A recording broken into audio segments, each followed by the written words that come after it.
نحمده ونصلي على رسوله الكريم أما بعد فأعوذ بالله من الشيطان الرجيم بسم الله الرحمن الرحيم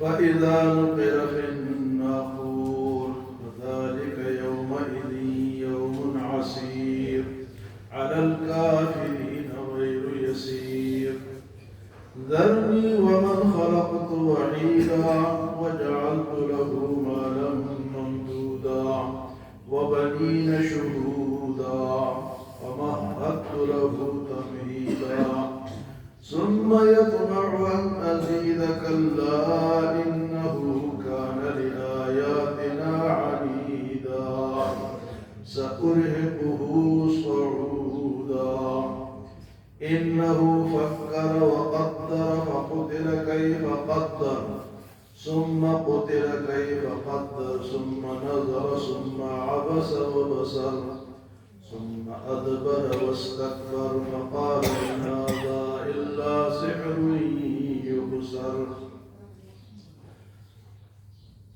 سورۃ مدثر میں اللہ پاک نے فرمایا کہ اے میرے نبی قم فانذر وربک فکبر، آپ اٹھیں اور لوگوں کو ڈرائیں اور رب کی بڑائی بیان کریں، والرجز فاہجر، اور ناپاکی سے دور رہیں، ولا تمنن تستکثر، اور اس کے لیے کسی کے ساتھ احسان نہ کرے کہ میں احسان کروں گا بدلے میں زیادہ ملے گا. جس طرح میں نے کل آپ کو یہ شادی کی مثال دی، نیندرا اس کو کہتے ہیں یا نیمتا کہتے ہیں، کیا کہتے ہیں، وہ جو دیتے ہیں نا کہ ہم اتنا دیں گے وہ اتنا دے گا، یہ جائز نہیں ہے. فرمایا اس لیے کسی کے ساتھ احسان نہ کرو کہ مجھے زیادہ ملے گا. ہاں آپ بطور احسان کر سکتے ہو کہ بس دے دو ثواب کے لیے اور چھوٹ جاؤ، بس ٹھیک ہے. اگر اس نے خود دے دیا تو ٹھیک ہے، لیکن بدلے کی نیت نہ ہو. اور فرمایا وَلِرَبِّكَ فَاصْبِرْ، اپنے رب کے لیے صبر کرتے جائیں. کیا کریں گی؟ صبر کریں. صبر بہت بڑا درجہ رکھتا ہے، ہر چیز میں صبر چاہیے ہوتا ہے. نیکی میں بھی صبر چاہیے، اور نیکی میں صبر کس طرح ہے؟ یہ آپ لوگ بیٹھے ہیں تو کئی لوگ صبر نہیں کر سکتے، بھاگ گئے، یہ صبر ہے. نیکی پہ صبر کرنا ہی بھی بڑا مشکل ہے. وضو کرو، کھڑے ہو، تراویح میں 20 رکعت کے لیے کھڑے ہو، تو یہ صبر ہے. اور برائی سے بچنے پر بھی صبر ہے کہ بھئی برائی سامنے ہے اور میں صبر کر رہا ہوں، میں وہ برائی نہیں کر رہا ہوں، اس پر بھی صبر ہے. مصیبت پر بھی صبر ہے.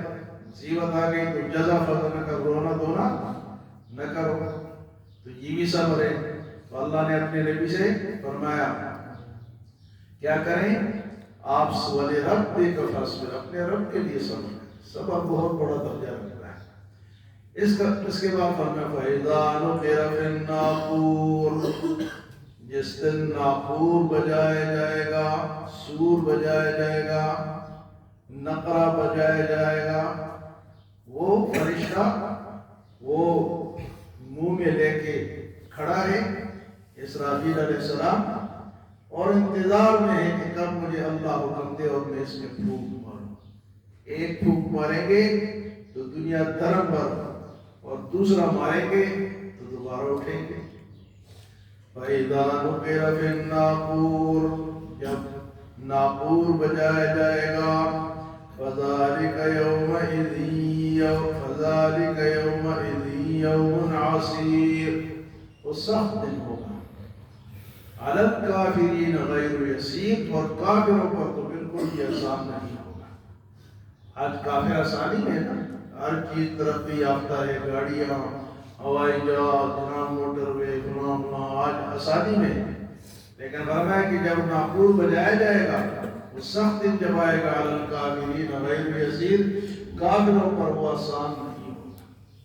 بے شک آج یہ اپنے آپ کو بہت بڑا کہہ لیں اور مسلمانوں پہ، مظلوموں پہ ظلم کر لیں، لیکن ایک دن آئے گا کہ عَلَى الْكَافِرِينَ غَيْرُ يَسِيرٌ، وہ دن ان پہ مشکل ہوگا. اچھا، یہ ایک آدمی تھا مکہ مکرمہ میں، ولید بن مغیرہ، اس اس کا نام تھا ولید بن مغیرہ، بہت مالدار تھا، 13 اس کے بیٹے تھے، مال بے شمار، دکانیں، مویشی، تجارت، ایک امپورٹ ایکسپورٹ، کیا کہتے ہیں آپ لوگ، امپورٹ ایکسپورٹ، علی باغات، اور قسم کا مال اللہ نے دیا، اور 13 بیٹے بھی کیسے کہ مال بہت ہے، ان کو کہیں کمائی کے لیے جانا نہیں پڑتا تھا، ساتھ ہی بیٹھتے، اور اس کی اتنی اچھی صحت تھی کہ بیٹوں میں بیٹھ کے وہ بھی بیٹا ہی لگتا، ان جیسا لگتا، ایسی اس کی صحت ہے۔ ولید ابن مغیرہ، 13 بیٹے، حاضر باش، پاس بیٹھے، والد صاحب کا بازو بنے ہوئے، شریعت میں بھی زیادہ اولاد کو اچھا سمجھا گیا ہے، لیکن ہم کیا کہتے ہیں، بچے بولو نبی دو ہی اچھے، بچے جتنے زیادہ ہوں گے، اگر نیک ہوں گے تو والدین کے لیے دعائیں کریں گے تو والدین کی بخشش ہوگی۔ بھئی نیک بیٹا ایک ہے تو ایک دعا کرے گا، 2 ہے تو 2 کریں گے، 10 ہے تو 10 کریں گے۔ تو شریعت تو کہتی ہے کہ زیادہ بچے ہونے چاہیے، بلکہ حدیث مبارک میں ہے کہ ایسی خواتین سے شادی کرو جو زیادہ بچوں والی ہو، بچے جننے والی ہو، ایسی خواتین سے شادی کرو۔ ہم کہتے ہیں جی کھائیں گے کہاں سے؟ اللہ کہتے ہیں نحن نرزقهم وإياكم، میں تمہیں بھی کھلاتا ہوں اور ان کو بھی میں ہی کھلاؤں گا، تمہارا مسئلہ نہیں ہے، یہ معاش جو ہے وہ تمہارا مسئلہ۔ اب یہ جو شخص ہے ولید ابن مغیرہ، یہ بھی تو ایک انسان تھا، تو اس کو اتنا مال اولاد، مال کا کس نے دیا؟ اللہ نے دیا۔ تو اس کو حضور صلی اللہ علیہ وسلم نے اس کے پاس گئے، تشریف لے گئے، اور اس کو ریحان القریش کہا جاتا، قریش کا خوشبو، یعنی اتنے اس کی اہمیت تھی۔ آپ تشریف لے گئے کہ چچا بڑا تھا آپ سے عمر، آپ دنیا میں بھی اللہ آپ کو بادشاہی دی، آخرت میں بھی اللہ آپ کو دے، لیکن آخرت کی بادشاہی لا الہ الا اللہ محمد رسول اللہ کی وجہ سے دی، آپ ایمان قبول کر لو۔ تو اس نے کہا مجھے سوچنے کا موقع، تو جب یہ سوچنے کا موقع اس نے کہا تو ابو جہل کو پتہ چلا کہ یہ تو ہاتھ سے کیا۔ ابو جہل آیا اور اس کو کہا کہ یہ آپ نے کیا کر دیا؟ قریشی سارے پریشان ہیں، لوگ رو رہے ہیں کہ ولید جا رہا ہے، مسلمان ہو رہا ہے۔ تو اس نے اس کو بھڑکایا اور یہاں سے پھر یہ حضور صلی اللہ علیہ وسلم کے پاس گیا اور اس نے وہاں انکار کیا، سوچنے کا موقع اس نے مانگا تھا، تو اس کا ذکر اللہ پاک نے ان آیات میں کیا ہے۔ تو اللہ پاک فرماتے ہیں ذرنی ومن خلقت وحیدا، مجھے اور اس کو چھوڑ دے جس کو میں نے اکیلا پیدا کیا۔ پیدا کون کرتا ہے؟ اکیلے ہی ہوتے باقی پیدا۔ ذرنی ومن خلقت وحیدا، مجھے اور اس کو آپ چھوڑ دیں، میں خود ہی نپٹوں گا اس کے ساتھ، جس کو اکیلا میں نے پیدا کیا ہے۔ وجعلت له مالا ممدودا، اور لمبا مال میں نے اس کو دیا ہے۔ وجعلت له مالا ممدودا وبنین شہودا، اور بیٹے حاضر باش سامنے ہر وقت موجود۔ وبنین شہودا ومہدت له تمہیدا، ہر قسم کی چیز اس کے لیے تیار کی، تجارت اور کاروبار اور ہر قسم کا مال اس کو میں نے دیا۔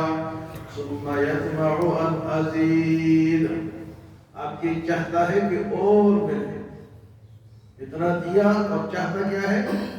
کیونکہ لالچ جو ہے اس سے انسان کا بھی بنتا نہیں، ایک ملے، دوسرا ملے، تیسرا ملے، بس ملتا ہی، تو وہ بھی چاہتا ہے۔ ثم یطمع ان ازید، یہ لالچ کرتا ہے، طمع کرتا ہے کہ مجھے مزید ملے، لیکن اللہ پاک نے فرمایا کلا انہو کان لآیاتنا عنیدا، ہرگز نہیں، کیونکہ اس نے میرے آیات کے ساتھ دشمنی کی ہے۔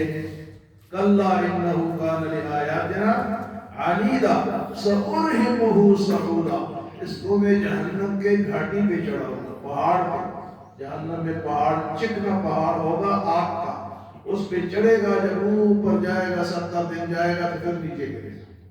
اللہ فرماتے سأرهقه صعودا، اس کو میں چڑھاؤں گا۔ تو اب اس نے جو حضور صلی اللہ علیہ وسلم سے وعدہ کیا اس کا ذکر اس ہے، انہو فکر وقدر، اس نے سوچا اور اندازہ لگایا، فقتل کیف قدر، یہ ہلاک ہو جائے، اس نے کیسے اندازہ لگایا، غلط اندازہ لگایا، اس کو اللہ ہلاک کرے۔ فقتل کیف قدر ثم قتل کیف قدر، پھر یہ ہلاک ہو، اس نے کیسا اندازہ لگایا، ثم نظر، پھر اس نے نظر اٹھائی، ادھر ادھر دیکھا۔ اب یہ حضور صلی اللہ علیہ وسلم کے سامنے آپ کو تکلیف دینے کے لیے یوں کر کے کبھی یوں کر کے دیکھا اس نے، ثم نظر ثم عبس وبصر، پھر اس نے منہ موڑا اور روگردانی، منہ موڑ کے اور انکار کیا، ثم ادبر واستکبر، پھر اس نے پیٹھ پھیری اور تکبر کیا، فقال ان هذا الا سحر یؤثر، اس نے کیا کہا کہ یہ جو حضور پیش کرتے ہیں یہ تو جادو ہے۔ کیا ہے؟ جادو ہے۔ تو یہ اس شخص کے بارے میں، اچھا اس کے 13 بیٹوں میں سے 3 بیٹے مسلمان ہوئے، اور جب یہ اس کے ساتھ یہ آیت نازل ہوئی، اس کے بعد اس کا زوال شروع ہوا اور آخر میں غریب ہو کر مرا۔ اور ایک ان کا بیٹا جو ہے خالد، ولید ابن مغیرہ اس کا نام ہے نا، خالد ابن ولید، جو کہ جرنیل صحابہ ہے، سیف من سیوف اللہ، اللہ کی تلواروں میں سے ایک تلوار، اللہ جسے چاہے ہدایت دے دے۔ 3 بیٹے مسلمان ہوئے اور باقی مسلمان نہیں ہوئے، باقی اسی طرح مرے۔ تو یہ ولید ابن مغیرہ اور خالد ابن ولید رضی اللہ تعالی عنہ اس کے بیٹے ہیں، جنہوں نے بے شمار جہاد کیا اور آخر میں اپنے چارپائی پر فوت ہوئے، اور پورا جسم ان کا زخمی تھا، اس میں نشانات تھے، لیکن لوگ کہتے ہیں جہاد پہ جائیں گے تو مریں گے، انہوں نے ساری زندگی جہاد کیا اور مرے کہاں؟ اپنی چارپائی پر۔ تو یہ ضروری نہیں ہے کہ بندہ جہاد پہ جائے اور مر جائے، تو یہ مسلمانوں کے دل سے یہ ڈر نکلنا چاہیے کہ زندگی اور موت کس کے ہاتھ میں ہے؟ اللہ کے ہاتھ میں ہے۔ تو انشاءاللہ مزید اس پر کل باتیں ہوں گی۔ اللہ ہمیں عمل اور سمجھ کی